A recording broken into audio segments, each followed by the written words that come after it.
In a world where most people watch movies and then forget about them, these brave heroes join forces to watch them again and then talk about them. Join them in their epic journey as they go back in time, a decade and beyond, to revisit and break down films from a vast array of genres. Do these movies hold up over time? Are they classics? Find out on Retro Movie Roundtable. Starring your hosts, Brian Fry, Chad Robinson, Dustin Melbardis, Nathan Lutz, and Russell Guest. Coming now to headphones in your ears. Welcome all you lords, ladies, and knights to the Retro Movie Roundtable. Welcome to the show where we watch movies and then talk about them. I'm your host, Russell Guest, and joining me today is my good friend and co-host, Mr. Chad Robinson. How you doing, sir? Haven't been a co-host in a while, Russell, so this is fun. Take it away. Yeah, I'm excited, though, because we have a returning guest, too. He hasn't been on in a while. So if you remember the Miracle episode from way long ago, Mr. Keaton Lindberg, this time from Lancaster, PA. How you doing, sir? I'm great. How are you? I'm good.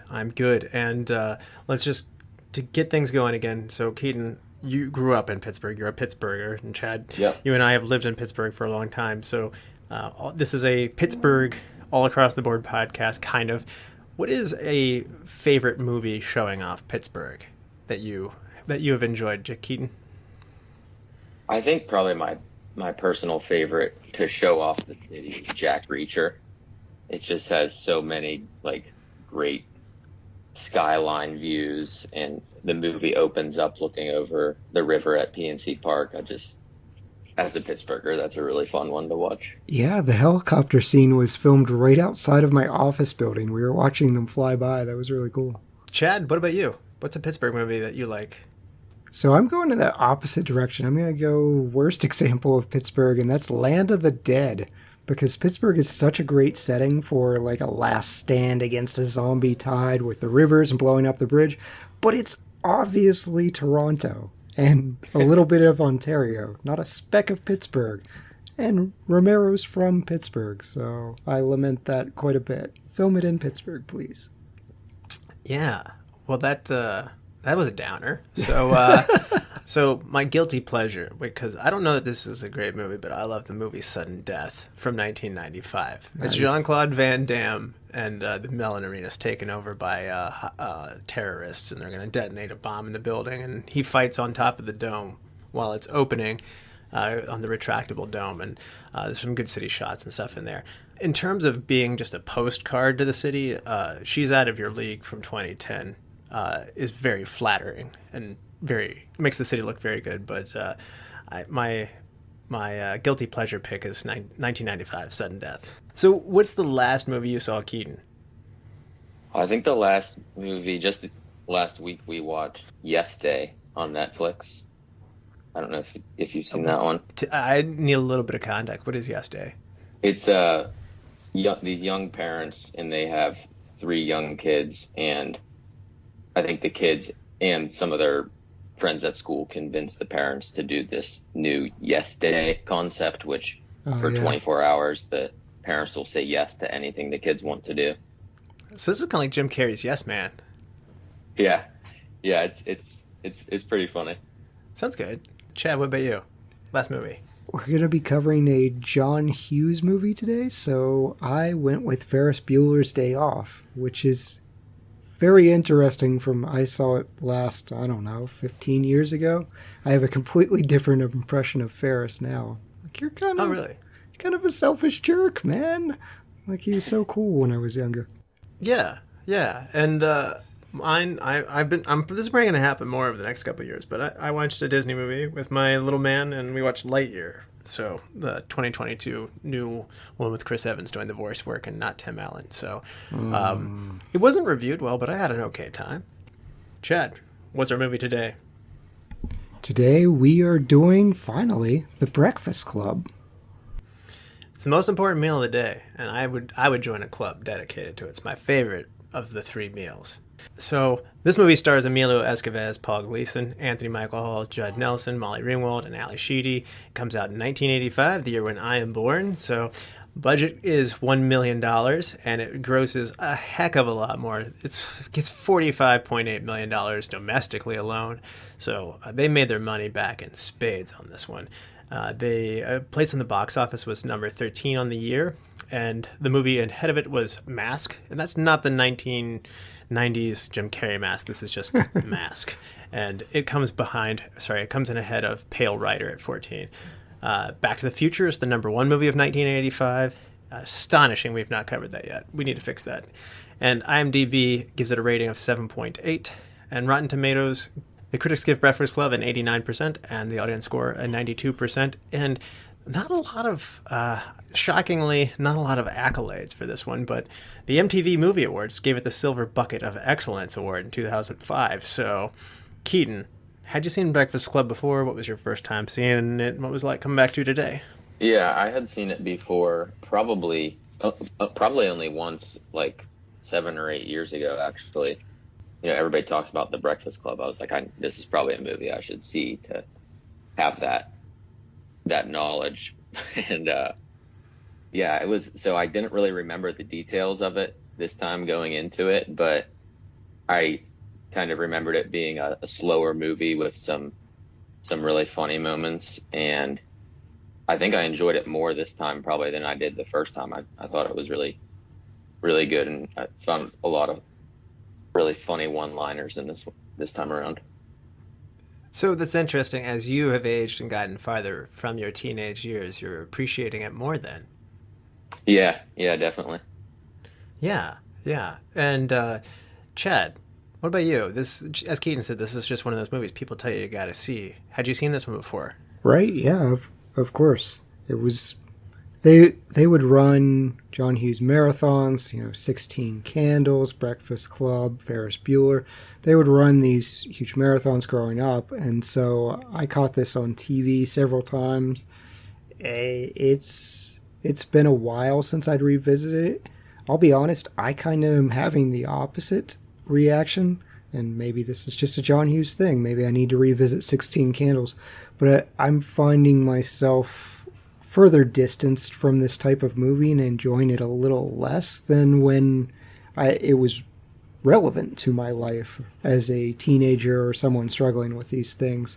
It's still enjoyable, but I think there are some things that haven't particularly aged well. Okay, yeah, that's interesting. I am going to take a different approach from a different perspective on this one. I did not get to this one probably until high school, around 10th grade or so. So I would have been around, 16 or something like that myself. And I definitely got the TV version, so a little bit censored. And I was hooked. I came in the middle of the movie, and I got a hold of it again soon thereafter. And this is kind of the movie that your parents it's like, I don't think I should be watching this around my folks right now, kind of thing. So I had to change the channel initially and come back to it. It's like, leave the room, and so I could finish it, because definitely some of these subjects are incredibly honest. This is remarkably authentic in terms of how high schoolers do speak. And so it drew me in right away, and every time I've come back to it, I like it more and more. And it's one of those things where initially you feel you might identify with one character in specific, but just as the theme of the movie goes, over time I've come to appreciate each one of these characters more and more. And I don't want to skip too far ahead, but this movie is about everybody feels like they don't fit in. And this is one of those things where as different as everybody feels like, you might have more in common with people than you initially think, if you can slow down and get an ability to figure that out. So that's a cool thing. And I wish, not that we all want to go to detention, but it's kind of one of those things where I found myself going wouldn't it be interesting if you did get in this situation where you get 5 people who are totally different, who you never talk to. And so it's one of these movies that I have found myself chewing on, sitting there going that's a really compelling notion of we're more alike and we can relate and learn from each other more than you would think. So yeah, I have loved this one. It's a classic for me. I've returned to it multiple times throughout college. I don't go too long without seeing it. It is very high up there. I actually kind of call it a drama more than I call it a comedy, and I appreciate it more as such, even though there are comedic moments in it. But I think good comedies have drama, and good drama has comedy in it too. Yeah, I agree. So we will be spoiling Breakfast Club thoroughly when we come back after this. Welcome to the All 80s Movies Podcast. I'm Bill. And I'm Jason. And this is the podcast where we talk about the blockbusters, the flops, and everything in between from one of the freshest decades for movies, the 1980s. So whether you're a brain, a jock, a valley girl, or a Jedi, we've got some 80s classics for you. Do these movies stand the test of time? Are we discovering something new? Is there an 80s movie we're finally watching for the first time? Join us each week as we dive into the cinematic nostalgia that inspired and influenced a generation. From the hits to the cult classics, we'll discuss our earliest memories, favorite scenes, fun facts, and our not-so-favorite movie moments, too. It's the All 80s Movies Podcast, now available on all major streaming platforms. Please subscribe and happy listening. All right, this is your final warning, and there will be spoilers that lie ahead. Now, Chad, for those of us who haven't seen Breakfast Club since 1985, would you refresh our memories? 5 teens with nothing in common, a brain, an athlete, a basket case, a princess, and a criminal are all sentenced to Saturday detention. Their vice principal instructs them not to talk or move or even sleep for the next 9 hours, assigning them a 1,000-word essay describing who they think they are. The criminal of the group, John Bender, ignores the rules and lashes out at Vice Principal Vernon. The others are initially annoyed by John, but begin sympathizing with him after learning of his abuses at home. Claire, Brian, Andrew, and Allison all share their own struggles within their stereotypes and agree to escape the library to retrieve John's marijuana. John sacrifices himself in order to prevent the others from getting caught, and the students begin to bond with each other. Claire, the princess, gives Allison, the basket case, a makeover, which causes Andrew, the athlete, to fall for her. Claire kisses John and commissions Brian, the brain, to write a single paper on behalf of all the detainees for Vice Principal Vernon. Brian writes the paper, and the students leave without permission. Vernon comes back to an empty room and reads the short essay rejecting the request to define themselves. The defiant letter is signed by the newly commissioned Breakfast Club. Well done, sir. So, Keaton, you're assigned a essay, and I don't know, you're 16 years old. What would it be like? I couldn't do it. It wouldn't be very good. Yeah, in this situation, I think that the Vernon's comment about it's not just 1,000 of the same word or something along those lines, that probably would have been my type of essay. I think that I would have just really lashed into the teacher who, probably not the one monitoring me, but who put me there. I probably would have been like more driving it to like, I will be doing better than Mrs. Turner at this point, and I will make sure to make her feel very bad for putting me in this place, or, So I would probably pepper in lots of insults. And You had a history of being antagonistic to anyone that attempted to discipline you, so yeah, I totally see that. Yeah, I don't think it would actually be about me in the end. Yeah. At the end of your paper, why don't you have some introspection and work on yourself? Yeah, and this would not go well for you, as it never did. I don't think you get it graded on this paper, so you have carte blanche. You do whatever you want. Yeah, You got all day to write it.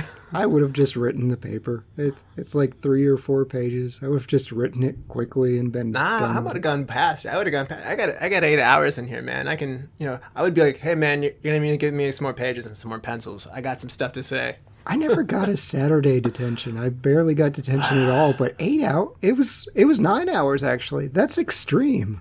I've done it. It does suck. You go through lunch detentions and after school detentions, and then you get to the Saturday detentions. And we also had something called ALC, I promise you I'm not a terrible kid. I don't know how all these things happen to me, but I do. I was there. the worst I think is ALC, where they put you in like alternative learning center, and then like you don't go to classes. You sit in a room with like other people who are definitely going to prison, and they're all like John Bender, and you're like, and that's the moment you're sitting there go like, this system is screwed up. I do not belong in here. You don't in those places because you had pretty much the John Bender reaction to Principal Vernon. It's like, do you want another one? Yes. I have done that. I have done that very thing. But yeah, I wasn't going to tell that story, but you'll make me later probably. They just have you sit there and you have your books, but you didn't go to class to learn or whatever. And it's just one of those things where you're sitting there going like, I guess I'm kind of getting through okay, but then what are the teachers here for at this point? So I don't know how that's supposed to help anybody. You should have to go to more school, not sit in a little room while, and how are you supposed to get caught back up with your classes? That was the most strange one to me. And I still think picking up trash on the side of the road or something like, that kind of punishment, like community service, that's better. Do that. Serve some old people some soup.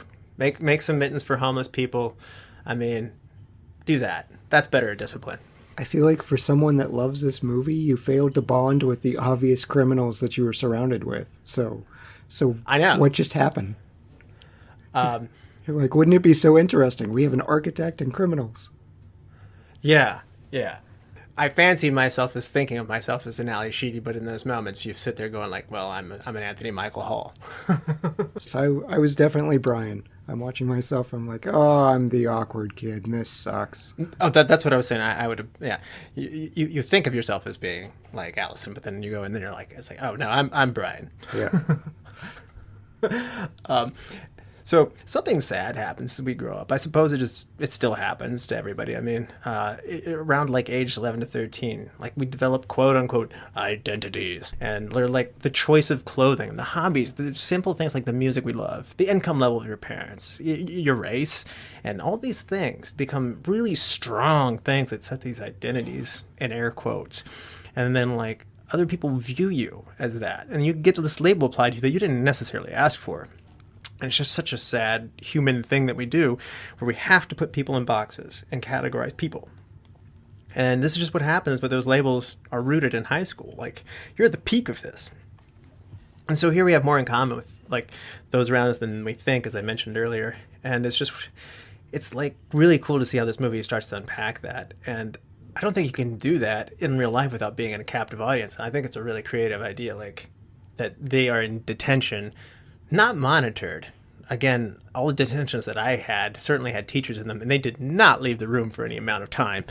And so it's a really interesting concept of what would it take to get these people to talk to each other. It's pretty hard to come up with something like that.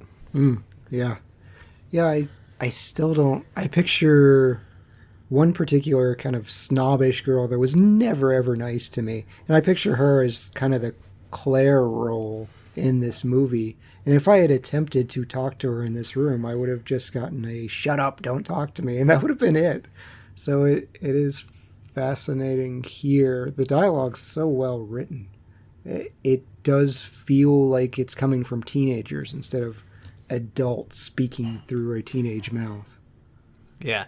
Keaton, do you find yourself like identifying with one or two of them, or is it just this is an interesting spectacle to watch? Yeah, I mean, I wouldn't really, identify myself with any of them individually. I don't think I, in high school, necessarily fit any of those roles. I wasn't really like the jock or the nerd I wasn't really getting into trouble much. Like, I was kind of somewhere in between, maybe a mix of these people. But like you said, just kind of the variety of seeing how they're all different. And they're each coming from a different background, but they don't know that about each other, and they're already have these preconceived ideas about each other. And that definitely, like in my high school, I'm sure that was going on, because you don't really get to know everybody, and you just see them in the hall as whatever people have them labeled as. So it was definitely cool to watch it unfold like this. And I heard a similar reference to your point about it being a captive audience. Probably the only way to have this kind of density of different personalities. I heard it referenced similar to an elevator at something like a courthouse, where that's probably one of the only other places where you're putting all these different types of people into one room as a captive audience. And that thought came up to me a couple times with this. That's an interesting point about school size and just putting people into stereotypes. We went to a school, our graduating class was 222 people. We knew everyone, like you're just interacting with them. So there was less, I mean, there were cliques, but I don't think, Russell, maybe correct me here, but I don't think I ever just said, oh, goth. Like I had more information. They were in a goth clique, but it wasn't just so much stereotypes. So maybe school size and class size affects that too. I don't know. I to some of what you're talking about, Keaton, I felt like there were cliques, but like I floated between some of them. Like I had friends who were they were goth kids. Like I had friends who were like, they were in the band. That was their thing. I had friends who were super smart and they did each kind of have their own little spheres. And I didn't necessarily fit cleanly into any package, but I had a collection of really close friends who don't fit those labels as much. And then I had another ring of secondary friends that are good friends that are definitely fit these packages, and I just kind of float around. And it has to do with what classes you are, with who you are, with where and stuff like that. So I don't know whether that's called just being ambidextrous enough to be able to malleable, or just it's one of those things where it's not always as clear cut and dry as this, but certainly sometimes it does feel as clear cut and dry as this. Yeah. Well, our friendship group was a little unique. I think to some extent we got the leftovers, which was great because the leftovers were great people, but you're right, they didn't necessarily, you'd find that bridge middle group. It's like the perfect center of a Venn diagram for some of these things. It's like, okay, not athletic, not necessarily popular. You're in band, but it's not your thing. Yeah. I like the leftovers group. Yeah. Well, you should write a movie and call it The Leftovers. Absolutely. We will get to work on that. Yeah, more social interaction with food references in the titles. I like this. Yeah. Yes. Yeah. I mean, that sandwich scene struck a chord in my heart with Ali Sheedy doing all the disgusting things. I was like, people paid me $5 to do that. She's Man, just you ate some pretty yucky concoctions, mostly food stuff. Yes. Not like gonna put you in the hospital. You didn't eat bleach or Tide packets, but no. I mean, you ate TikTok is a of scourge. weird foods. Yeah. TikTok is a scourge with that stuff. Back in our day, we're just mixing disgusting stuff, and I drank it or snorted a pixie stick. Don't do that, kids. Yeah. But I think one of the interesting things that did bring them together is the struggle that the American teenager has with their parents. No matter who you are at this age, even I mean, I got along pretty good with my parents, but I mean, there's definitely moments of conflict, and there's this frustration of, who am I? I don't feel like anybody in this school gets me. And at the time, you feel like you're alone. But I'm pretty sure, as I've gotten older, you'd look around, more people felt that way than you realized. And it would have been nice to have known at the time, but just general frustration with your parents and not knowing where you fit into the system, and that uncertainty of perhaps a little bit of building pressure of where is my life going to go. You can see that in each of these 5 characters. Definitely, yeah. And I thought that was pretty clear towards the end of the movie. I think it was Andrew that said, are we going to just end up like our parents? And that rang true. That just hit a chord for me, because there are so many people like that in the community I grew up in, that their parents went to the same high school, and they went to the high school, and they're just kind of following in the same line as their parents. Yeah, Claire says something interesting, and I don't know if it rings true. I'd love to talk to some of the people that were in one of those popular cliques and if they really felt this different type of pressure, but Claire says, you don't understand, I can't say no. And she's talking about all the pressure to stay popular and her friends and things like that. That just wasn't something that ever occurred to me, but maybe, like we said, because we fell in this kind of leftover category, there was no real pressure of acting one specific way. It would be difficult to define our group, but for the preps, jocks, whatever, I do wonder if that rings true. I'd love to have someone, who wasn't Russell. Keaton, were you popular? Were you the popular kid? No, I was really like that. I was definitely not in the popular group, and like Russell said, like I had some popular friends, and I had some like athletic friends, and some band friends, and like the smart kids, and it was just like it was that oddball group. Huh. Well, I mean, popular people. We attract each other. Yeah. If you were popular, please write to us and tell us about your peer pressure, because we have no idea. Then please write another letter explaining how somebody who's popular who is not a nerd ended up like digging this show. So I would like to know that. Many people feel like the original prototype for this is Who's Afraid of Virginia Woolf, who's been shortlisted like twice. And now I'm particularly curious to get into it. It's kind of got a Broadway like formula where it's very few room changes. It's arguing, it's shouting, it's divulging personal secrets and revelations and confronting each other, kind of in a drama setting. And another one was called The Big Chill. And Ebert wrote this off, perhaps unfairly, as just calling it The Little Chill. And that's another movie where people, in that case, they're looking back on their life and sharing things with each other. And another one would be William Friedkin's Boys in the Band, 1970. So I haven't seen any of these movies. I'm a terrible host of a movie podcast. My Dinner with Andre? I mean, that's clearly an influence for The Breakfast Club as well. So, yeah, exactly. I'm honestly really curious to dive into these because I might be the kid who walks around sitting there saying, like, there's this really new band, and like they're singing this song that ends up being a cover of a classic rock song, and it's like, this is really new stuff, man. So for me, it was really refreshing, but I still like the teenage perspective. It's such an interesting time in your life. So I guess it has been done before, but I still really like it, and I felt like it was my introduction to this kind of cross-pollinating of all these different backgrounds and walks of life. So I guess it did resonate with me. It has actually changed the way that I view things, because I mean, I'll be honest with you, I was so quite honestly resentful of some people who could be judgmental, whether it be, not all athletic people would be this way, but there'd be people who like kind of had a major chip on their shoulder, like they were above everybody else. And I became extremely resentful of people like that, or people who were maybe the class president, or the prom queen kind of thing. And they would treat people very, very badly. And it's one of those things where you start to just harbor this label to yourself, and you start to resent people like that. And I remember I was in like a college calculus class in summer, and I bumped into somebody who was like, ugh, this guy's popular. I have no idea. I don't even want to sit like near him. And he came up to sat next to me, and you know what? It was really nice to me, and it really caught me off guard. And it was one of those things where like I did watch The Breakfast Club again that summer. It's like, I guess I'm guilty of doing that myself. It works the other direction.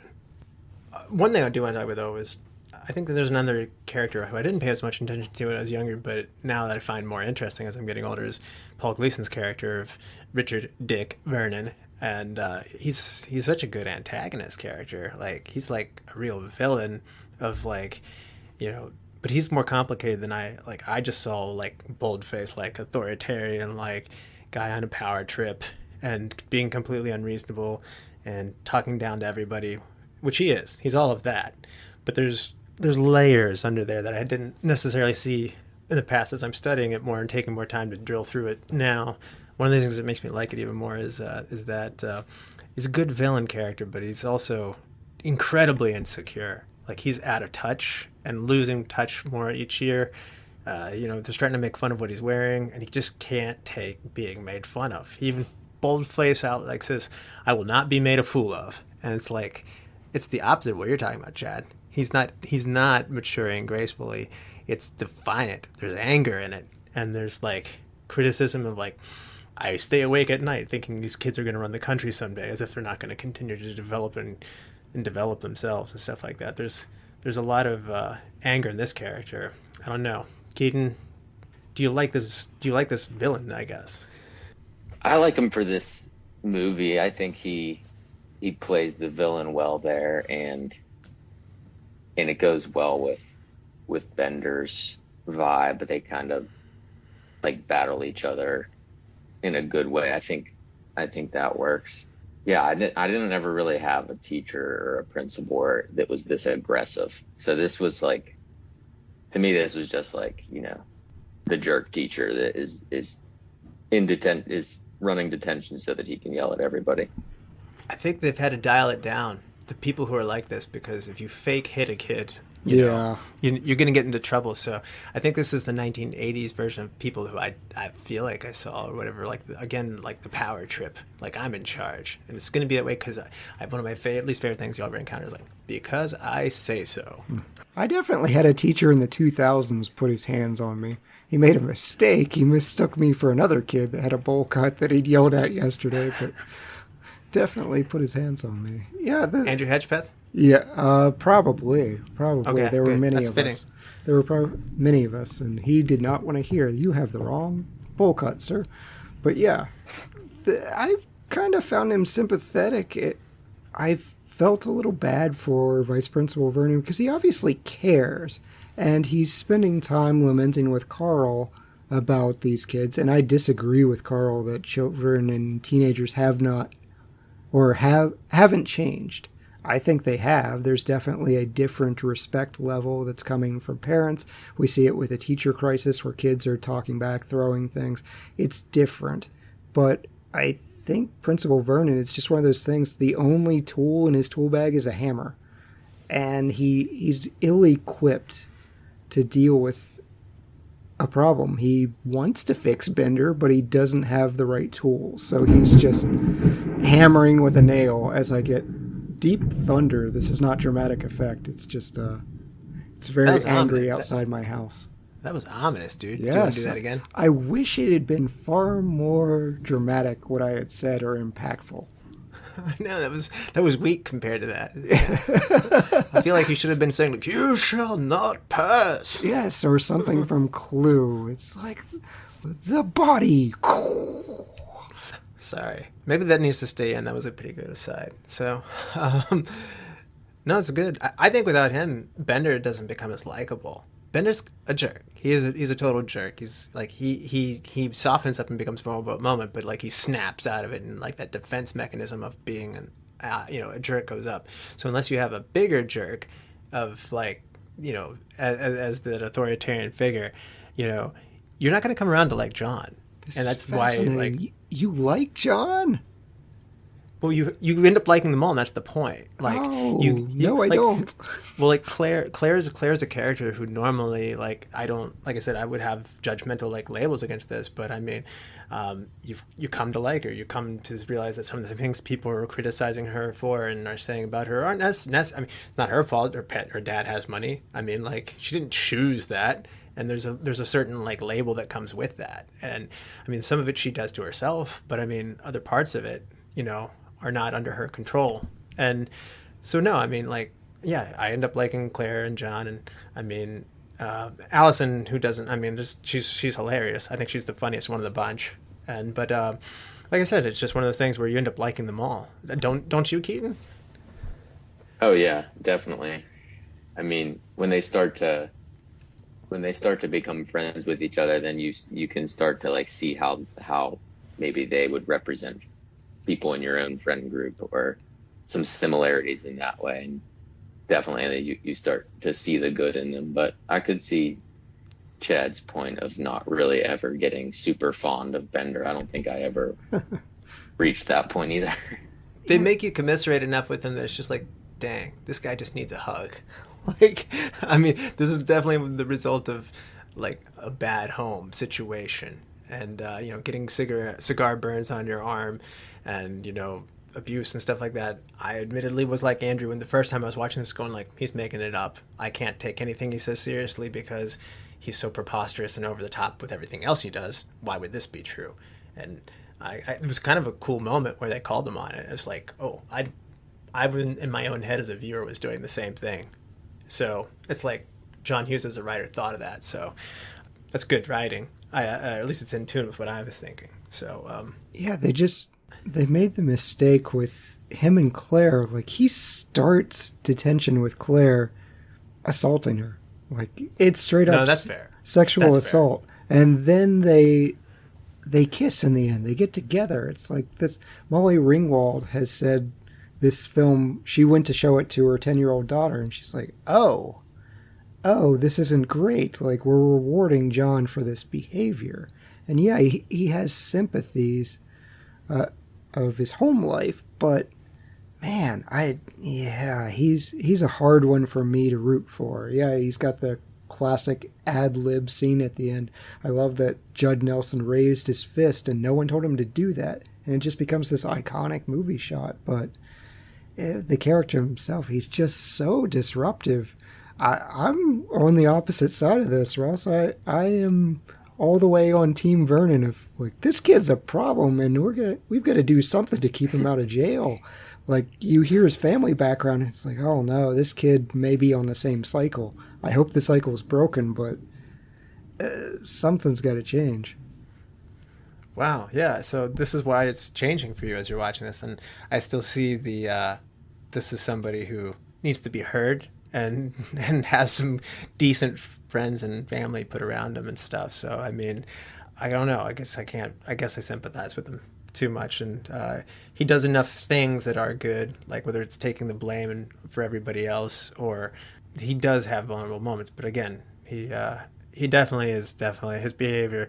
I would have liked to have seen him take some of that back. What you're saying, he's putting the bad boy act on, but I think if I were to readjust what you're talking about, because it doesn't age well in the Me Too eras, you're right. He's bullying her, and she comes around to it, that does send a bad message. So I just wish that he would get called on it in some conversation. You know, there's like another hour of content almost on this that got cut.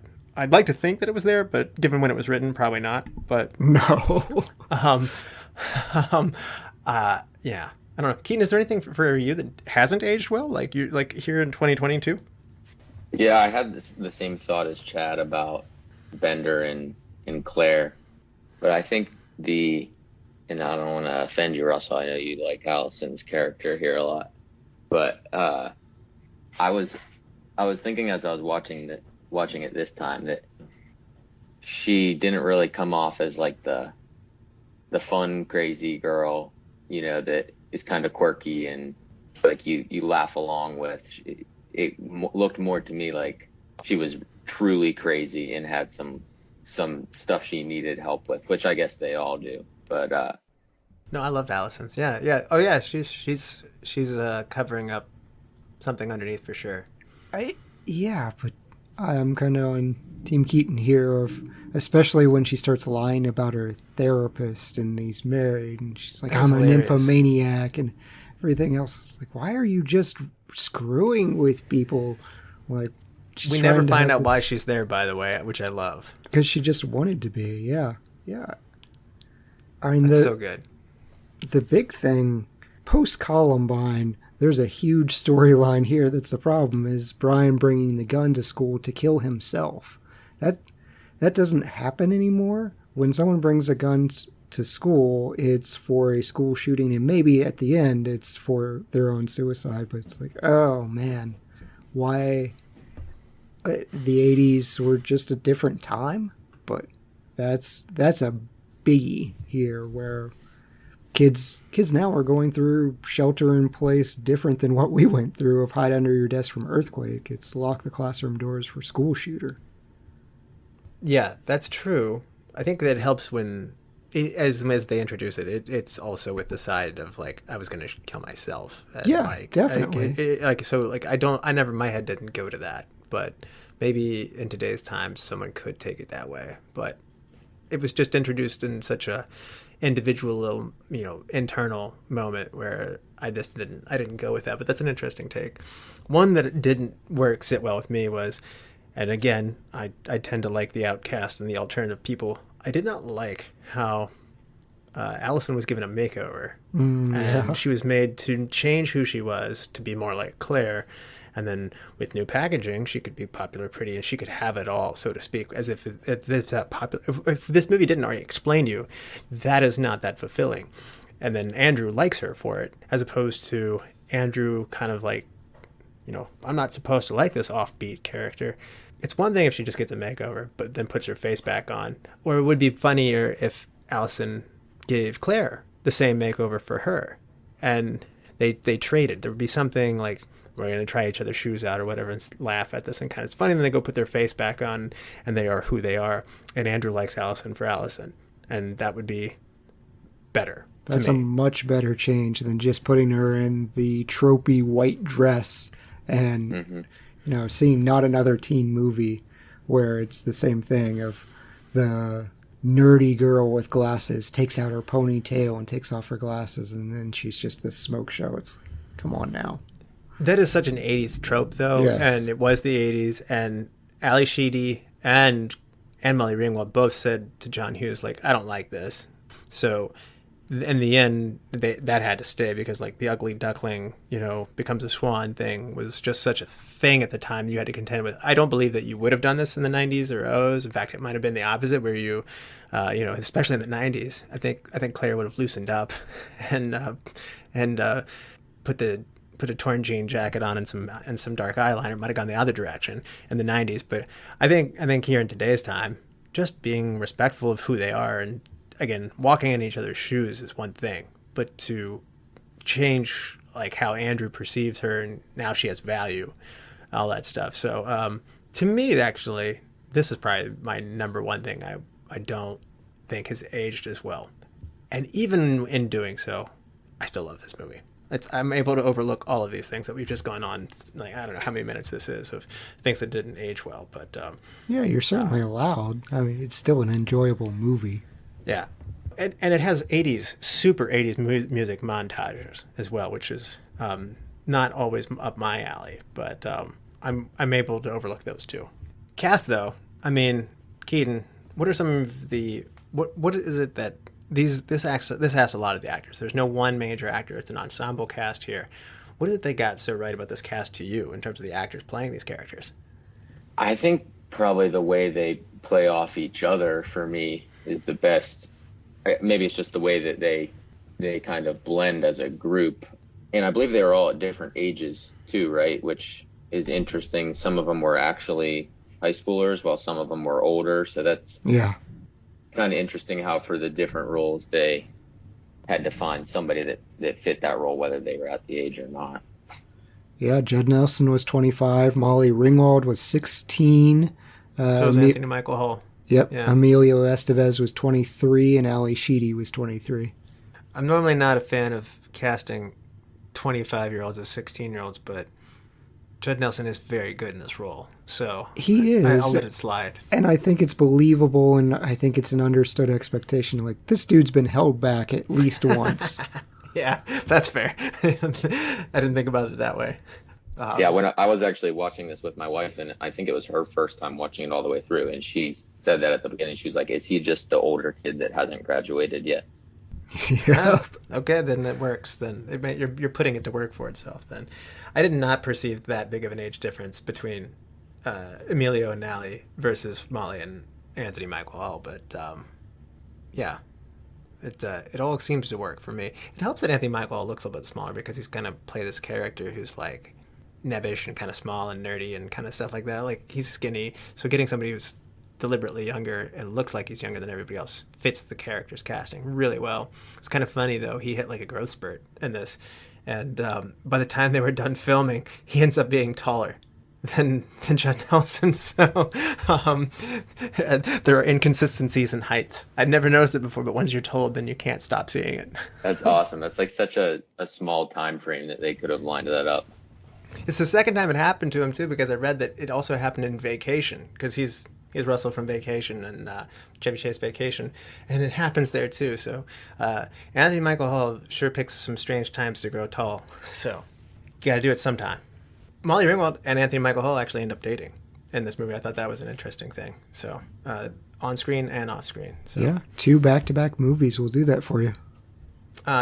Nicolas Cage was considered for the role of John Bender, and I hate this. I really do. Oh, I love that.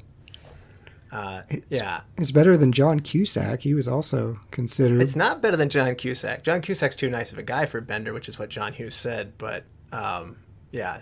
Jim Carrey auditioned for the role, too, by the way. Yeah, Michael J. Fox, wow. Tom Cruise, Rob Lowe, yeah. I think Rob Lowe Yeah, I don't know. That's to me is the hardest one of all those because he's always so cleaned up and stuff like that. I can't picture him doing this. I mean, he's a good jerk, but like, he's your class president popular guy, goober jerk. So Yeah, that's true. Judd Nelson though stayed in character off camera, which must have been excruciating to be around with method acting of playing such a abrasive character. And he did bully Molly Ringwald and made fun of her for having in real life her blind musician father, and would hit on other hot button issues and stuff like that. John Hughes got mad at him and threatened to fire him, and Paul Gleason, who plays Mr. Vernon, ends up defending him and saying like he's a good actor and he's just trying to get into character and stuff like that. But there's a volatility between Judd Nelson and John Hughes. There was going to be a sequel, as I mentioned earlier, but perhaps one of the reasons it didn't happen was the volatile nature between these two. It's really Bender's kind of the main. If the main, it's not, and there's no one main character, but if there is one, this Judd Nelson is the guy who stirs the drink. So Judd Nelson doesn't speak so negatively of John Hughes, though. He's actually pretty flattering. Yeah, I mean, same for Molly Ringwald for the most part, but another one that had a falling out with John Hughes. I mean, she was kind of John Hughes's muse for a while. We see that with 16 Candles, Breakfast Club, and she went on to do other things, and there was resentment. So John Hughes not getting along with his stars. Well, John Hughes was somebody just kept going back to the same people over and over again. Like, he was reusing his actors in his movies, and he took it hard. When Anthony Michael Hall and Molly Ringwald, after this, didn't want to keep doing these teenage things, they wanted to take more adult roles to help their career out, which it didn't. They should have driven that teenage car as long as you can. So it didn't pay off for them, but John took it really hard. It's just one of those people who's like, I thought you guys were my friends. Like, when you read it, like, you feel kind of bad for John Hughes. But as a result of it, John Hughes turns over another chapter of his career where he's no longer writing like teenage parts. He goes on to do things like Planes, Trains, and Automobiles, and Uncle Buck, and other, like, he shifts his focus, and he's really good at those other things too. Really good. So John Hughes, we lose him too soon. He's awesome. I think there's like this void in Hollywood after he goes of like, he produces this kind of movie. This one's rated R, but he's capable of hitting the touching, the laughter, the feels, and doing everything under the umbrella really well, and usually not necessarily having to like be a hard R to do it. And it's just one of those things where he plays such a nice balance. And even here where he steps into the R-rated territory, like, it's just so substantive and so good. So John Hughes, I love all of his stuff. So for me, it's just one of those things where you sit there and read, it's just like, why do you guys walk away from The Gravy Boat? He did do the 1994 masterpiece, Baby's Day Out, which has been mentioned so many times on this podcast. I think what happens is people in Hollywood become stale, and then you end up taking jobs you don't want to, and I don't see what happened with that, to your point. But, I mean, I've heard other people talking about, like, once you get to a certain age or once your career gets to a certain point, then people are just kind of done with you, particularly in the comedy realm. So that's my excuse for Baby's Day Out. So even the likes of Stanley Kubrick thought the acting here was so strong. Like, he loved Anthony Michael Hall's performance in this when he perhaps flatteringly said, like, he's going to be like a young Spencer Tracy. Like, he wanted him to do lead role in Private Joker in his upcoming film for Full Metal Jacket, I think, which he should have made that happen for himself, because again, Anthony Michael Hall's a strange character. He has such a hot 80s, and then it just falls apart for him. I feel bad for the guy. So Jodie Foster and Robin Wright considered to play Claire. I don't like this. Also, Laura Dern tried out for both female parts and didn't get either of them. So some other fun alternate castings out there. I'll admit, I love this cast so much, once you start throwing out even good names, I start to get really defensive, like, no, don't touch it.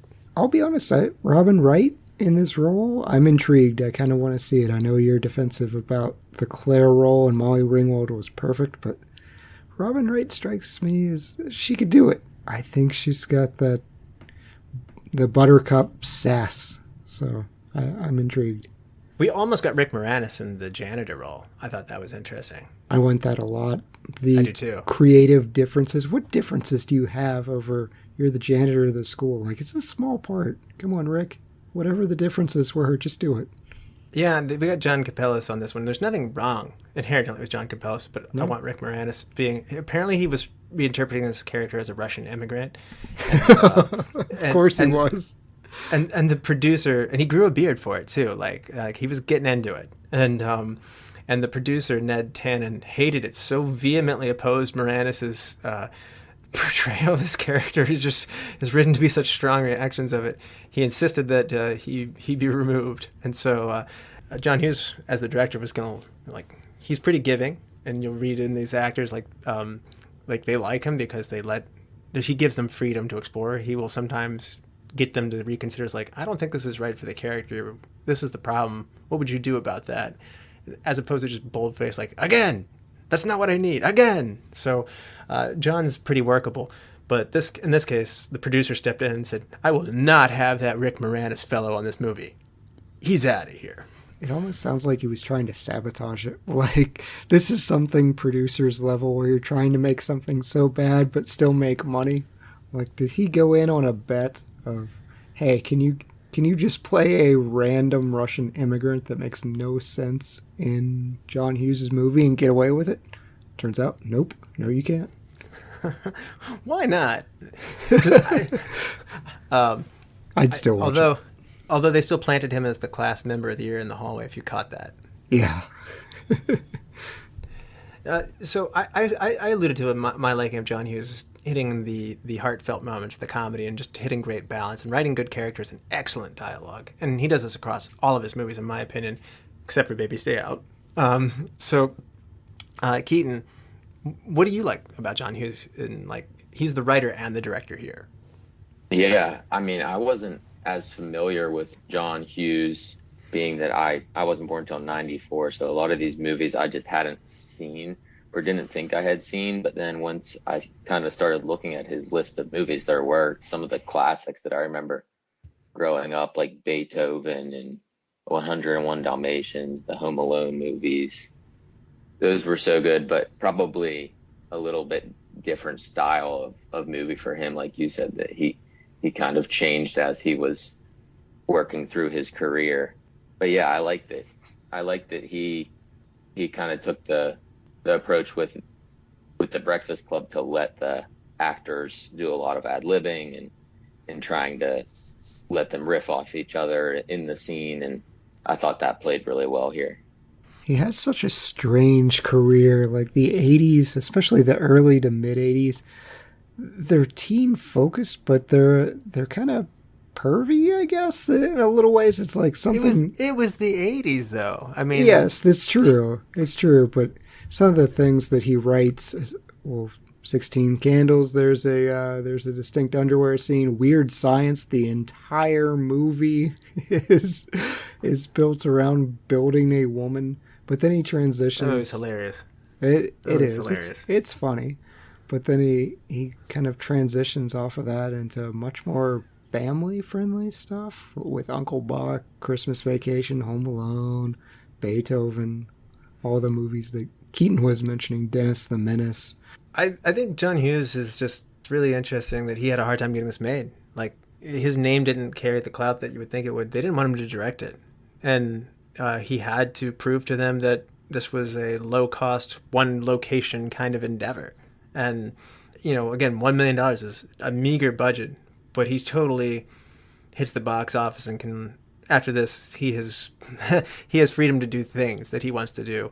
And it's unfortunate for him that the Brat Pack is what it's known as, isn't there for him once he's received such stellar success. So kind of funny and ironic how that works out. Yeah, Universal said nobody wants this.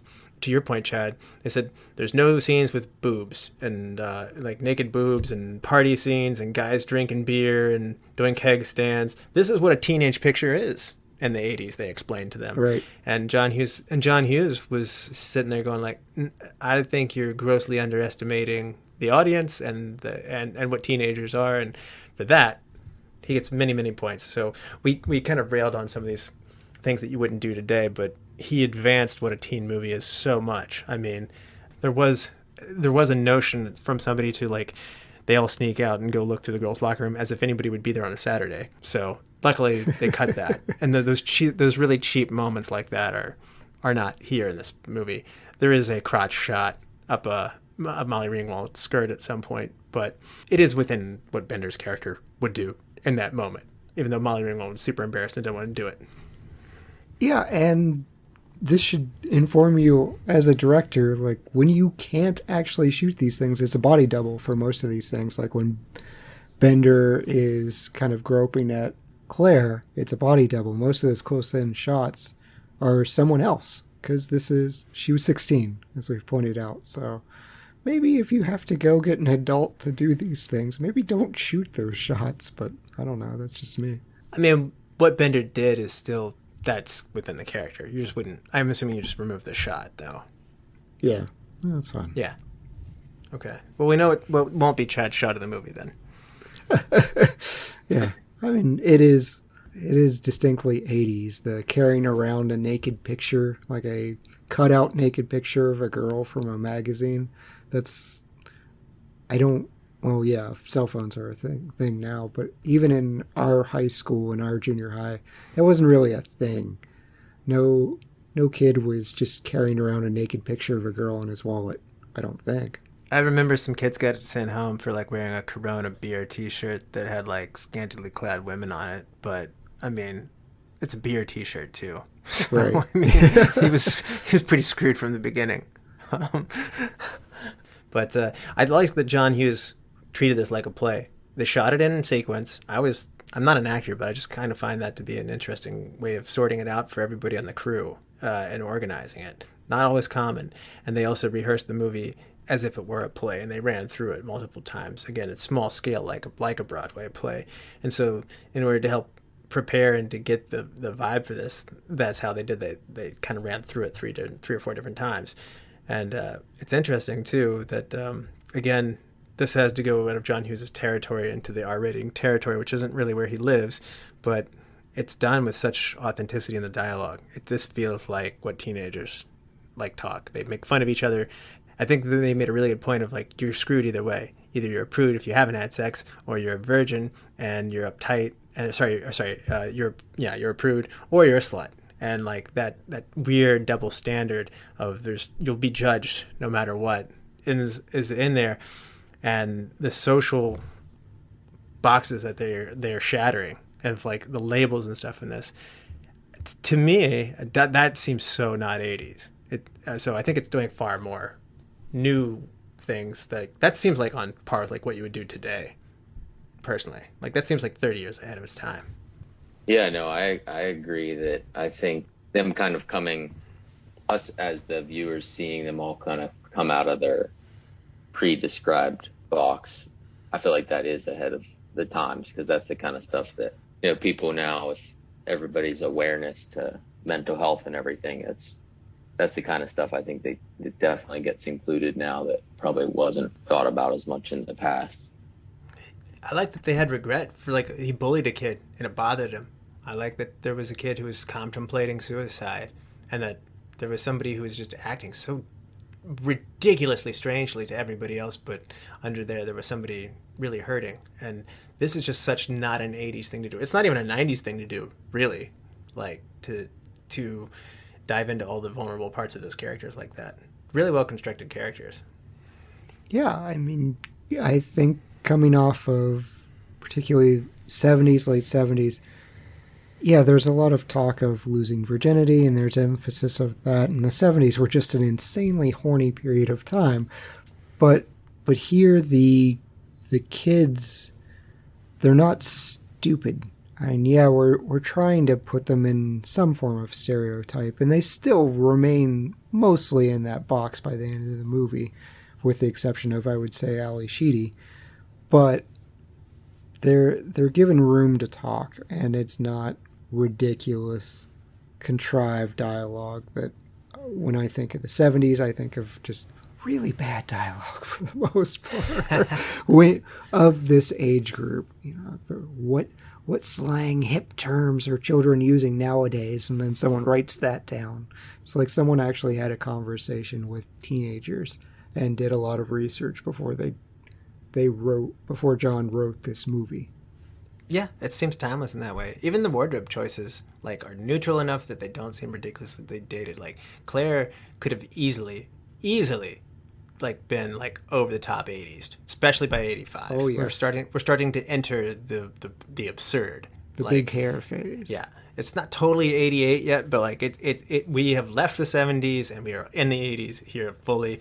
And even at that point, like I think having gone through this for a couple of decades, Claire still seems like she would be popular at each point, especially how she's portraying the character. So they handled that tastefully. Brian somehow is just neutral enough that he can remain nerdy no matter which era it is. And, yeah, they don't go over the top like Revenge of the Nerds. Yeah. I mean, it's a little bit James Deany to just, go for the like leather jacket, like in the boots and stuff like that. But I mean, Judd Nelson's like ill-fitting character, like clothes and stuff like that actually becomes super trendy in the following decade or two even. So I mean, somehow they were ahead of their time on their wardrobe choices with that. So, and even Ali Sheedy, I wasn't aware of this being a style choice as much in the 80s. I thought this comes along later. So it's amazing how not dated this goes on to be. John Hughes said his biggest regret was like doing the marijuana scene, like breaking the glass effect on the door and stuff like that, and going too silly with some of the music stuff. But without that relief, I'm not Mr. 80s music montage stuff, but without those relief moments, is it too serious? Like Keaton, you mentioned early on, like you liked the big laughs, that they're not necessarily a lot of laughs, but they're big laughs. That balance of funny and serious for you.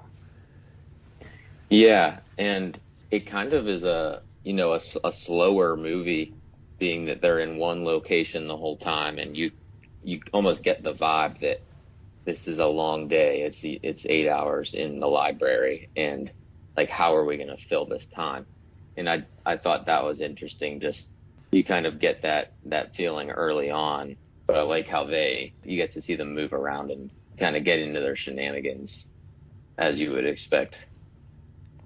In addition to some of the other regrets that you were mentioning, Molly Ringwald said that she does not like the dance scene very much, but I think it's actually pretty fun. Originally, she was the only one supposed to dance, and she didn't feel comfortable with it, so that everybody in the cast danced with her, which is way better. I feel like that makes you look less eccentric than just uncontrollably dancing on your own. Well, it's not just that she was too embarrassed. It says she said she was too bad at it, and that Ali Sheedy was the best dancer of any of them. Well, this comes from a bad dancer, but I think Molly Ringwald's dance moves look good. Yeah. I didn't notice anything that's like, okay, she's out there doing the Charleston in the 80s. No, I was fine. She's not doing the Elaine. Right. Yes. Yeah. Ali Sheedy is the best dancer according to the cast, and I can confirm that. Although Emilio goes full out Kevin Bacon Footloose here. Yeah. Fantastic. And Molly Ringwald, other things that she could not do. The lipstick trick, not a real thing. That is so disappointing. I know. Yeah, she was a big heartthrob of the 80s, and so sorry to demystify that for those at the time. So, yeah, as I mentioned, this was going to be a 2.5-hour movie. This comes in like just a little over 90. I really, really want this other version. It's out there, and it still hasn't been delivered yet, but I guess John Hughes' wife, who, she still survives. He's no longer with us, but she still has it. And Ali Sheedy revealed that a director's cut does exist, but whereabouts and when... Why have we not gotten this movie? Because I don't know about you guys, but I could spend more time with these characters. I don't know about you, Keaton. Do you prefer it to be trimmed down and tight like this, or like are you so into the characters? I would love to know what is in the other hour of content. To me, at the end of the movie, there's so many questions you still have, and so much you want to see still. You want to see them go to school Monday and kind of see if they're still friends and how that all unfolds, and if they go back to their groups or not. And I just wonder what is in that other hour that maybe could have alluded to that more, given us more of a backstory on any of this. I'm afraid they'd give us more that would potentially cause me to like a character less or be concerned. But I do kind of agree with you, Keaton, of maybe a backstory or a little bit more of Claire and Bender to just justify that what I kind of felt was a 90-degree turn. Okay, this dude assaulted you a couple hours ago. Now he told a very sad story, and it is very sad. and now you're going to kiss him. Like, what? There needs to be extra steps there for me. Yeah, some apologies. That's what I was getting at. Right. Like, hey, I'm sorry I called you that. The apology cut. Yeah. I just wonder what other things they got into, though. You know? It's John Hughes, as so often does, he puts in the Chicago area. The Shermer, Illinois is a fictitious suburb of Chicago. It still lives in the same world as Weird Science and Ferris Bueller's Day Off, 16 Candles, Pretty in Pink, National Lampoon's Vacation. If this was made today, I think they connect these things a little bit more and put in a little more of those Easter eggs to let you know that this is all the same world. But I still like that John Hughes in the 80s is thinking about, I'm in my own little Chicago teenage world. Well, it was filmed simultaneously with 16 Candles. You can see the sets and like portions where they messed up. So, yeah, where they're continuing over. Yeah, so we do have a little bit of that. But you're looking for like a Hughes cinematic universe. I do, yeah. I mean, I don't know. It could be the principal or something like that. Like, actually, like, wouldn't it be funny if the principal was like Ferris Bueller's principal or something like that? Like, and he walks by and like talks to like, you know, Paul Gleason at some point. That'd be fun.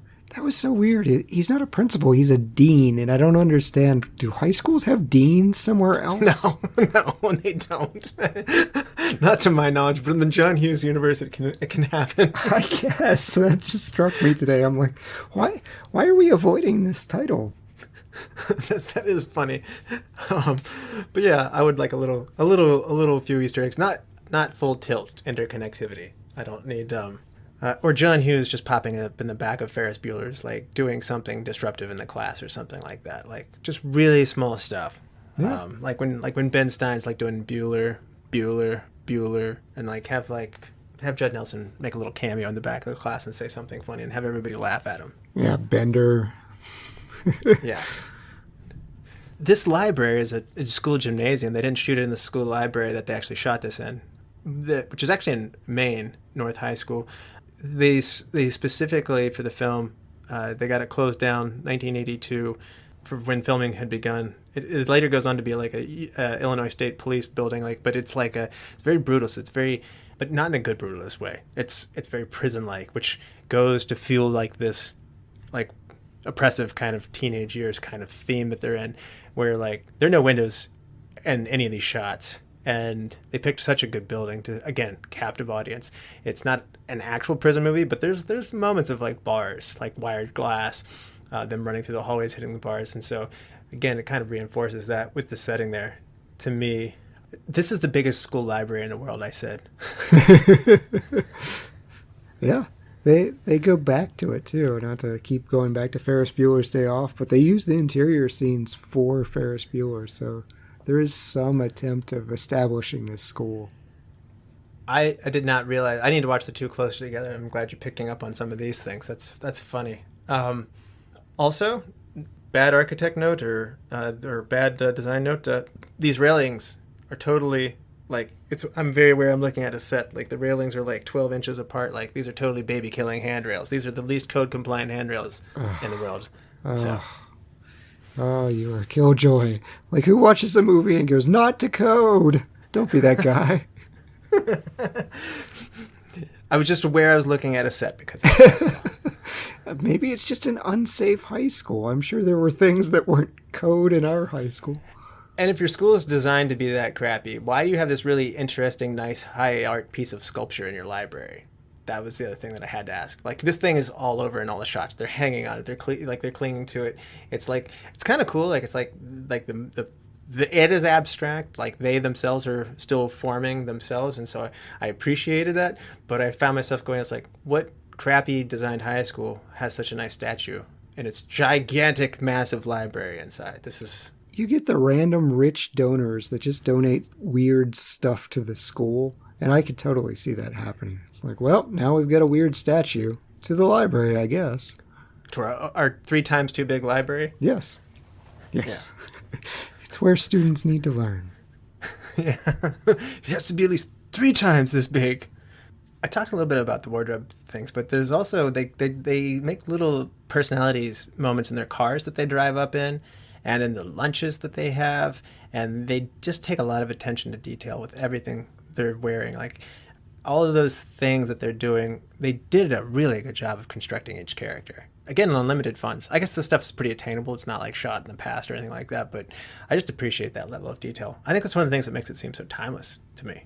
Definitely. And like you said about their lunch, that kind of tells its own little story about whether they packed their own lunch or their parents packed a lunch for them or something like that. And was that a Captain Crunch sandwich? It was. Did she bring the Captain Crunch and take the meat off? I couldn't understand how she put that together, but I loved it. She did, yeah. And Ali Sheedy really ate a sugar and white bread and butter and Captain Crunch sandwich, which sounds terrible. Well, she wanted the Captain Crunch for the crunching sound. Like, it wasn't crunchy enough, just pouring sugar or pixie sticks or whatever she did. Yeah, that was all kinds of disgusting. Yeah. I mean, but it just, again, Bender has to walk to school. He doesn't have a car. Like, you know, I mean, he doesn't have a lunch. And he ends up bullying and taking lunch because, you know, he looks at Brian and it's like, what are we having for lunch? But at the end of the day, like, you're getting it pretty well driven home. Like, he doesn't have lunch. Nobody buys food for him at the house. And it's just one of those things of like, he's being a jerk, but at the same time, you're like, more than you're angry at what he's doing, you're like, oh, I'm sad for you.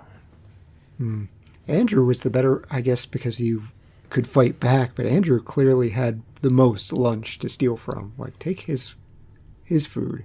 He's got the entire grocer's bag. They do disarm John pretty big. Like, he's not as tough as he comes off. He is decked pretty quickly by Andrew, and also there's a moment of like where Paul Gleason, like, he does a good job as an actor seeming small. All of a sudden the tough guy attitude is gone. He's intimidated, and this guy's way overstepping his boundaries as he's like just like lashing into him, and he's taking a whole generation's frustration out on him. It's he's not actually as tough as he wants to be. He carries a switchblade knife. He seems like he could do anything, but at the end of the day, he's not as tough as he actually is. That's one of the things that makes you, I think they disarm you and make him like him through these things. And so they're all full of bad ideas. It's Ali Sheedy's character, Allison, right? That says she's going to run away to Afghanistan. It's like, that's a terrible place. Did you just name the first place that started with A that came to mind? Because that's not where you want to go as a woman or anyone. I think that was the point, though. Like, it's somewhere terrible. I just want away from here. I'm literally going to go to Afghanistan. She might go to Florida. But, like, I mean, she just wants away. I mean, the 80s romanticized it a little bit. We have Rambo that's dedicating... Yeah, that's true. So Rambo 3 is that does not age well. Yeah. No, not at all. Yeah. Funny little moment there. John Hughes is actually Brian's dad when he comes up to pick him up, though, too. I love that. Mm-hmm. And we get some massive Coke product placement at lunchtime, too, I noticed. Oh, you have to. That's where you've got to get your $1 million budget. Chad, you can take the honors here. Or let me ask you, Keaton, do you like the music of this? I enjoyed it. I never knew that the classic song, the Don't You Forget About Me, I never knew that was from this movie, or that they wrote it along with this movie. So that was fun to realize, because obviously I know the song as being a classic, and then when I heard it in the movie, I was like, oh, there it is. John Hughes had a golden touch. Like, a lot of his movies in the 80s led to like high charting songs for their movies. They don't have that so much anymore now, but he was a hit machine in terms of just placing hits in his movies. Yeah, when was the last, like, My Heart Will Go On type phenomenon of a song? I can't think of something distinctly tied to a movie. I don't know. Linkin Park's New Divides for Transformers was better than the movie for me. I don't know. But I'm just like, I'm a Linkin Park fan, so a song that didn't come out on an album was a pretty big deal in general. Like, it's like, yeah. So I don't know. That's just what comes to my mind. That's fair. But yeah, so many people turning it down. Simple Minds had it be their number one song. And it only came about because Chrissie Hynde of the Pretenders, they offered it to her. She turned it down and was like, hey, there's a band fronted by my husband named Simple Minds. Can I pass it on to them? So serendipity for those guys. It's been a money machine. I like the song. I like 80s music far more than Russell. Russell cringes quite a bit. But you said you tolerate this? It works. I tolerate it. Yeah, I mean, I think probably its association with the Breakfast Club goes a long way for me. Like, Okay. I'm not turning off the radio if the Simple Minds' "Don't You Forget About Me" comes on. I can't get Bender's fist in the air, freeze framed, and walking into the sunset out of my head. Billy Idol turns it down. Brian Ferry turns it down also. So, I mean, some other people. I like the Pretenders the best of all the people you just named. So, I'm curious to know what would have been like had the Pretenders gotten a hold of it. But no, I won't complain about this. It's to me, it's not the icon. Like, it doesn't necessarily hold the weight of like this is this triumphant moment that it's built up to be, but because of its context, it gains some extra bravado that it doesn't necessarily have to me as a listener. But I'm blaspheming all over this. People love this song, so it may not be my era for music, but I'll give it its props. The 80s riffic song, though, that they do in the library, I do not enjoy that. Oh, I love it. It's not freeze frame, but it reminds me a lot of freeze frame. Yeah. And then I think it's "We're Not Alone." Okay, yeah. Yeah. Robbie Benson. Yeah. That is a synth-heavy song that, yes, I see you holding your ears and just being, no!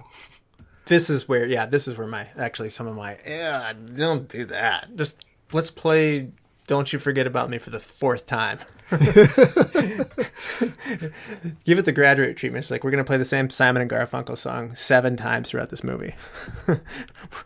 Should we pay him to write another song? Nah, same one's good. Let's give them some words. What do you say? Keaton, MVP.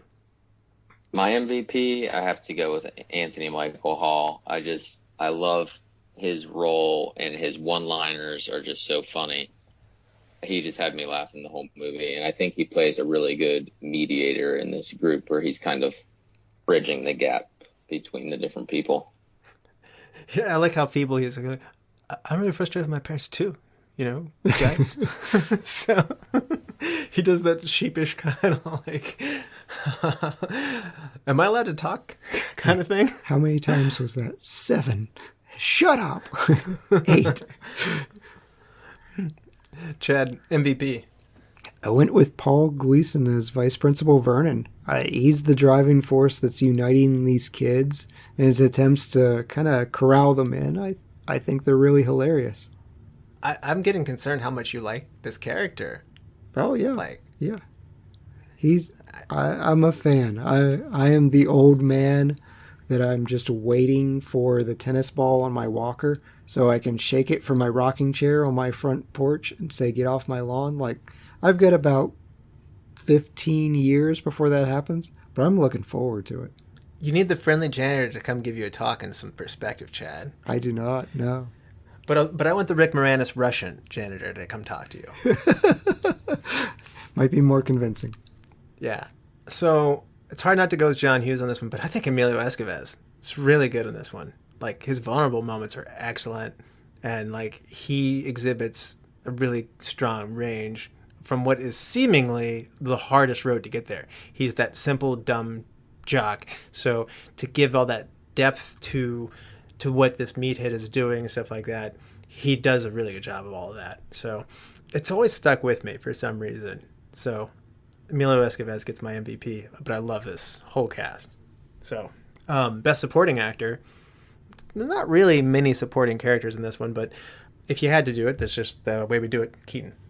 Yeah, it is tough to choose a supporting actor, but Paul Gleason for me would be the pick there. I thought he played that role really well. Yeah, and I'm less concerned for you to become like this extra grumpy old guy than I am Chad. So, yeah, Chad, best supporting. Went with Ron Dean, who's kind of the overbearing father of Andrew Clark. Like, he's that sports dad that I think everybody knows at least the stereotype of, and he's trying to push what he thinks is best for his son. While it's not necessarily what Andrew wants, you can tell Andrew's just breaking under it. So I thought his brief interactions were pretty telling. Yeah, and with terrible advice and bad parenting too. Like, yeah, screw around too, but you get caught. Don't get caught. Right. Like, that's not parenting advice. That's dumb. Right. You're raising a bully. He taped a kid's butt cheeks together. Don't do that. Yes. So, I'm gonna kind of double dip back into the main cast and go with Anthony Michael Hall here because, for a lot of the reasons Keaton picked him for the MVP, he's also really impressive here. When I especially watch this movie, I sit there and wonder, it's like, man, I'm so frustrated he didn't make the jump from young actor to adult actor, because I think he has a really good balance of like funny. He is physically doing these motions of this character so well, and he comes out of a shell so well, and he along with Emilio Estevez, I think these guys just did an amazing job of transforming their character as they went through. So just not really a supporting character, but it's a small cast. I'm going to bend the rules here. Hidden gem, Keaton. So my hidden gem's not a character, but the library set. I think that for me was the kind of the unspoken gem of this, just because all of these things have to happen under one roof and in one location, and to create that atmosphere of this long day stuck in detention could have been a scene or a set that just did not do justice or did not provide the opportunities for the kind of stuff that they got into. So I think that was the gem here. And it all started with the screw that just fell out. Chad, hidden gem. John Kapelos, he's the janitor Carl. I think he's fun and he's a little sleazy. He's extorting Bender pretty quickly. He's like, $50. And then they're just drinking beers, throwing beers back in the closet together. So I don't know if this is in the director's cut. There's a scene where they cut it out, where he basically, I think somebody makes a comment to him and he gives a 2 cents, summing up where everybody's going to be in 5 years, and they're all not flattering, declares you're going to have a bunch of plastic surgery done, and but your husband's going to be sleeping around with a bunch of other people, and things like that, and so very not flattering, depressing things.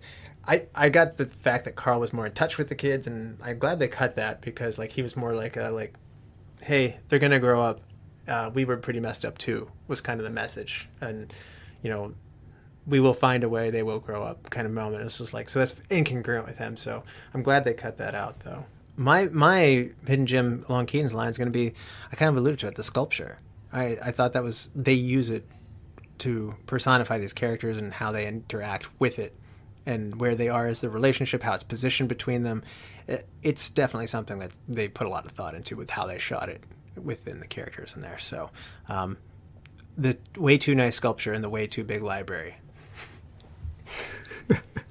just not going to let that go. No, it's my hidden gem. It's my hidden gem. All right. Recast. If you had to recast somebody, this is going to hurt. Keaton. Yeah, I don't know who would be the perfect person for this role, but I think I would have recasted Allison. And it probably wasn't the actress, really. It was probably just the character that she played. But yeah, I never really got to the point where I could kind of relate her to, the quirky friend. And to me, it was more so, I don't know. Maybe it was just the character and not necessarily the way she played it. Might be. Go ahead, Chad. I'm going to make this absolutely worse for Russell, because she was my recast as well. But I'm not even recasting the character. I'm removing it altogether. What? I did not think Allison Reynolds added anything to the story, and the weird transition, the end. It's such a tired trope. The movie survives just fine without any contribution from Allison. So what? I'm not recasting. I am cutting. That's awful. What Keaton did is respectfully recasting. You got me hot and but I'm gonna have to take a little bit of a walk. Yeah, come that's back. Fine. That's fine. Yeah. All right, I cut my 10 minute. I cut my 10 minute. Just for people at home, I cut my 10 minutes. I went outside and I yelled into the sky with my fist up in the air, and then I came back. I had to cool off. This is the Raiders of the Lost Ark discussion. Would they have gotten to the same place as characters if Allison didn't exist? Would the Ark of the Covenant would it have played out exactly the same? Erroneous. If Indiana Jones wasn't involved, and it would. Wow. I guess showing my cards, one of the reasons that when I first saw this when I was in high school, I was very smitten with Molly Ringwald, as much of the entire world of the 80s was at the time. So I definitely got it. So maybe I made extra leeway for what is an otherwise dislikable character to like her based on that. Although as I grew up over time, I've come to like Ali, Sheedy, and Allison more and more and more. So I don't know what that says about me as a person. But so no, I'm not recasting Molly Ringwald. I'm going to take the coward's way out of this and go for the smallest character I can come up with and go with John Kapelos. And I won't just do the Rick Moranis thing, even though I would. Jeff Bridges is around at this time, and I think that he would be a fun janitor. He might do the angry janitor a little more. Jeff Bridges? Yeah, I see him. He's the dude, man. Yeah. The dude abides. That's true. I think he could be a good laid back janitor. Is what I was thinking. Okay, all right. So he's in search of a rug to replace the carpet. Yeah. And I want the beard too, by the way. All right. So you're putting the dude. It's not just Jeff Bridges. You're getting the dude in here. You're getting a younger version of the dude. Okay. I mean, he's one. Obviously, he's many steps towards the Tron dude, but let's call him Tron dude. All right. Best shot, Keaton. My favorite shot is kind of an ongoing shot was when they were running around the hallways trying to stay away from Vernon. I just thought that was kind of fun, like the moments where you'd see them run around the corner and then Vernon came out of the other hallway. And probably at that time, that wasn't an easy thing to do with the camera quality and everything. You know, now they have the rollers and gimbals and everything you can put a camera on to get a perfectly smooth shot, but that probably wasn't the case when they were filming it there. I mean, that stuff existed, but they had no money for this project. So to your point, yes, this was a low budget effort because for some reason they didn't trust John Hughes. If there was ever somebody who didn't need to be distrusted by this point in his career, I mean, it was him. Best shot, Chad. We know what it's not for you. What would it be? I just went with the iconic shot of John Bender's fist in the air while Don't You Forget About Me plays. I mean, that's the shot you think of when you think of The Breakfast Club. It is definitely the iconic moment for sure. But I'm going to go with something that really hit me was the runner-up perhaps to that would just be when Andrew tells how he got into the detention group. There's this pan shot, and it kind of runs in a semicircle. And he is transitioning and becoming more vulnerable and more emotional as he's talking about this. The tears are welling up in his eyes. And as he's talking about his dad's pressure that he puts on him, and he gets upset with himself for bullying the weaker guy. We actually see it's a hard thing to sit there and really sympathize with a bully. Like, I mean, you did a really mean thing, but you can. It's hard to sell the point of I regret what I did, and he truly sells it. And this camera work's really selling it too. But the really brilliant thing about it is you're getting to see each of the friends' faces as it's rotating while you're keeping him in the middle. So you can see how everybody else is reacting to him. He's very forward-focused, like the first several times you're watching, you're probably just paying attention to Emilio at this point, but how it engages with each of the other points in this poignant moment, it's really, really good. So that's mine. Good choice. Best scene, Keaton. My favorite scene is when they're all smoking a joint and they're sitting around the circle and Brian is wearing those dark sunglasses. They're doing some imitations. That's just hilarious for me. I love that. Yeah. Ali Sheedy's the only one who doesn't partake. I thought it was pretty funny when Brian was like, "Do you believe this? Do you approve of this?" And he ends up being the most over-the-top character in there, so that is very funny. Chad, best scene. It's Vernon trying to prop open that broken door, man. It's the moving that book rack in front of it, the launching of the chair earlier, and Bender is just full-on obnoxious during that entire time, taunting him. You're right. It's not going to work. Things like that. And it definitely did create a fire hazard. He's absolutely right. I did like that comment. It was more code talk. Yeah, good job, Chad. Yeah. Yeah. OSHA podcast right here. I would hate for there to be a fire to get out of here, and the lives of the students were sacrificed because of the decision to put that book right. I just like how he turns around and immediately, get this out of here. Like, he immediately turns it on the student. Like, I expect better of this than you. My best scene, I'm gonna again. I take this more as a drama than as a comedy. So I really like the quote unquote group therapy scene. That sit down moment where they're all sitting up in the upper tier of the library and they're talking about academic pressure, whether Claire has had sex or not, what the abuse that John goes under. Brian saying how conceited Claire is. I really like that moment of like, she just genuinely steps in of like, I wouldn't talk to you. And like, Brian's like, why not? That's so messed up. And he's like, well, I'm just being honest or whatever. And she's like, well, basically your friends look up to me anyway. And like, I just love that like frustration that he has. Like, you're just so conceited. like this reality check of like that sinking in. And you can also see Andrew like being won over too, of just like, I might have done that, but now that you said that, like, that's what we would do. No, that's messed up, and I don't want to do that. And that's like a changing moment for Andrew. So to your point, like, does Claire need to be there? Yeah, I think that's one of those moments where like seeing Claire's brutal honesty of what he would be expected to do, he didn't like the way it sounded, and it didn't feel right to him. And I'd like to think, come Monday, they waved to each other in the hallway. So, oh no, that didn't happen. You don't think so? Nope. Well, that's why it's an open end, so you can envision your own tomorrow if you need to, I guess. So, yeah, brilliantly open-ended.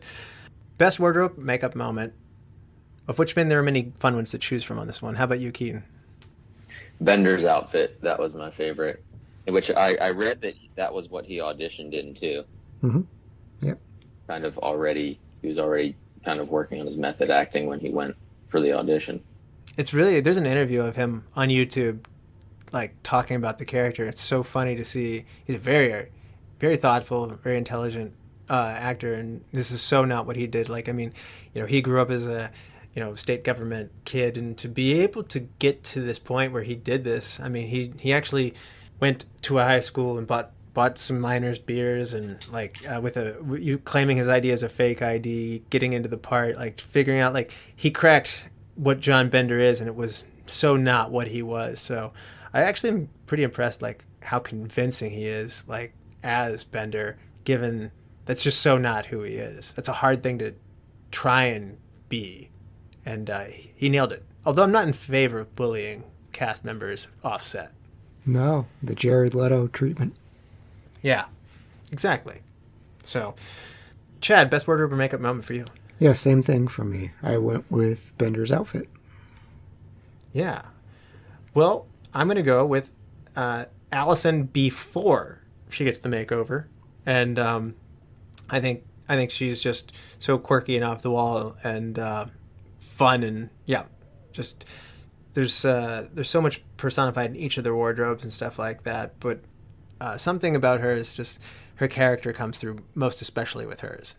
She's shrouded in a mystery, and you want to know all that, but she only shrouds you with further mystery of these funny tall tale stories. So, change one thing, Chad.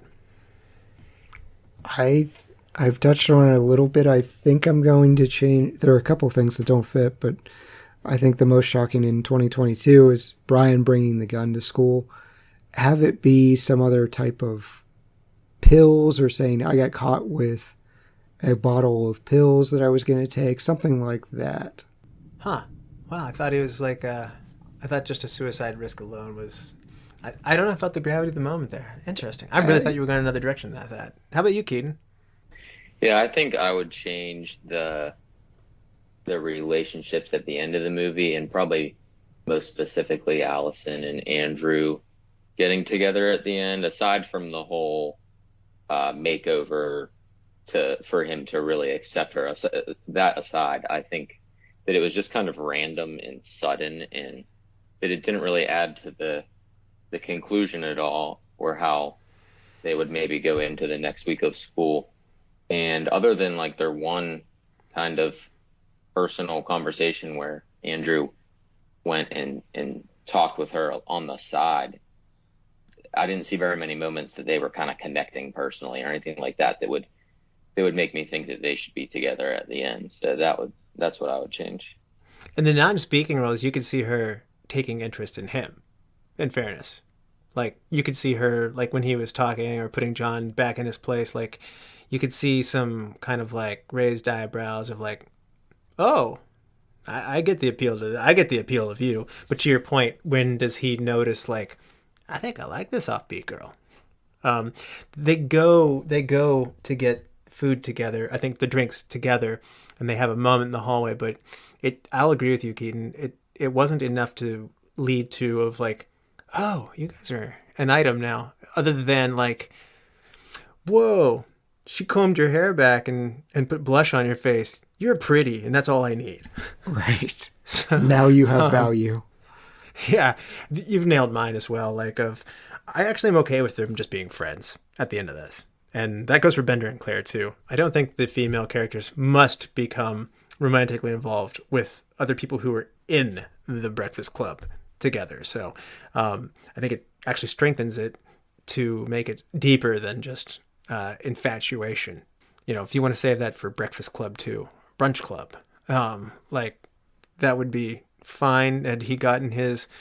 although it was supposed to be 5 years in the future was when the sequel was supposed to occur. Like, they were supposed to wait 5 years and come back and do it as older people. So very intriguing what would have gone through John's head for that. So, but yeah, I'm with you, Keaton. Like, that's the part that to some degree bothers me. Like, let them be individuals, and by lumping them into these relationships, one of them just being bad for you and the other being like not seeing who she really is. Like, her identity got wiped away by putting her into another social box. That's mine. It's the 80s. Best quote, some great ones here. Keaton. Yeah, I think my favorite was the classic 2 hits, me hitting you and you hitting the floor. That's just, I've heard that one thrown around for years, and I didn't even realize that it was from this movie until rewatching it. Now, Chad. Best quote. It's the dialogue between Brian and Claire. And Brian starts off, he says, "So on Monday, what happens?" Claire says, "Are we still friends, you mean? If we're friends now, that is?" He's like, "Yeah." "Do you want to know the truth?" "Yeah, I want to know the truth." "I don't think so." And just the nihilist in me says, yeah, this is probably what happens. It's just a temporary alliance. It's not a lasting friendship. Interesting. And I'm going to say... Andrew says it at one point. He says, "We're all pretty bizarre. Just some of us are better at hiding it. That's all." There were some other good ones, though. I'm surprised. I figured with you getting your angry old man syndrome going on here today, I thought you were going to say, "Don't mess with the bulls, young man, or you'll get the horns." I do enjoy that. I enjoy the over-the-top machismo from Vernon. Also, Neo Maxi Zune Dweeby is pretty good. The ad-libbed, "What do you need a fake ID for so I can vote?" Like, that's fantastic. That is great. Keaton, we have come full circle. What would you give this movie on a 5-star scale? I think I'd give it 4 stars. I enjoy it, and for an 80s movie, I think it was ahead of its time, but there's some stuff left open-ended that I'd like to see resolved or kind of pan out a little more. Chad? I went 3.5. Yeah, it's... Oh, right through my heart. It's fantastic dialogue, but even you guys both had the same change, and I considered it pretty strongly. The relationships and how this is wrapped up is actually frustrating and kind of problematic. So if you don't stick the ending, it's enjoyable. It's a good time. Great dialogue, classic dialogue. 3.5. I think our gripes are gripes with where we as a culture were at the times.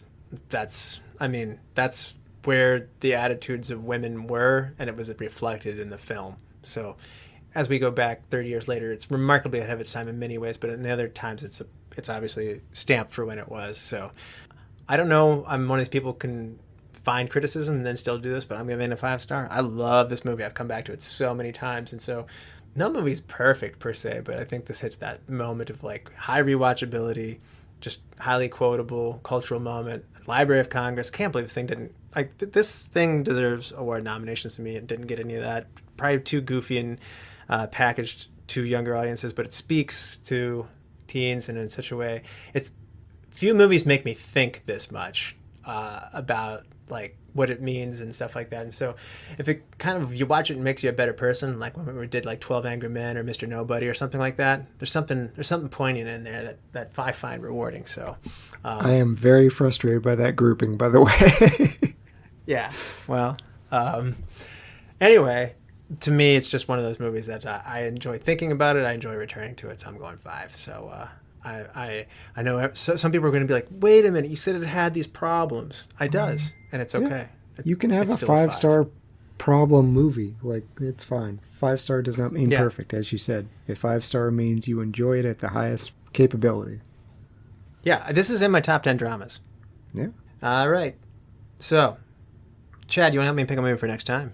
I would love to, man. It's noir time.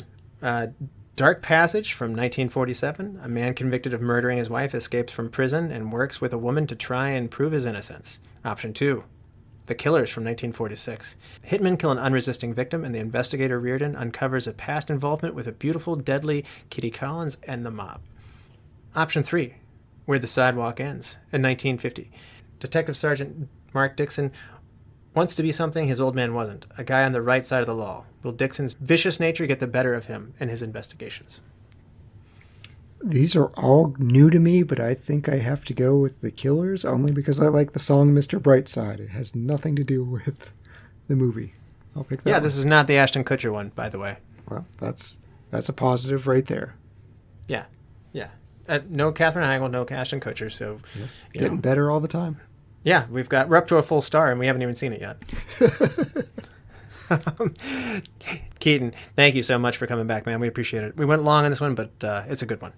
And to all the lords, ladies, and knights of the Retro Movie Roundtable, thank you. We invite you to reach out to us, subscribe. We want to hear from you, so subscribe, rate, and review on our iTunes, Spotify, Stitcher, wherever you get your podcast. Rate us and review us. Those ratings and reviews help other people find the show, and it helps spread the word and come up in searches better. So follow us on Twitter at @movie_retro. Like us on Facebook. Email us at retromovieroundtable@yahoo.com. And producing and providing this podcast is fun but not free. But we invite you to support our show at our Patreon page at www.patreon.com/Retro Movie Roundtable. All contributions are much appreciated and will go towards making the show better for you, the listeners. Shout out to Mark for endorsing us and our show more recently. So thank you very much, Mark. And as always, thank you for listening. Be good to each other and watch more movies. Chad? Incredible. One of my worst performances of my career, and they never doubted it for a second.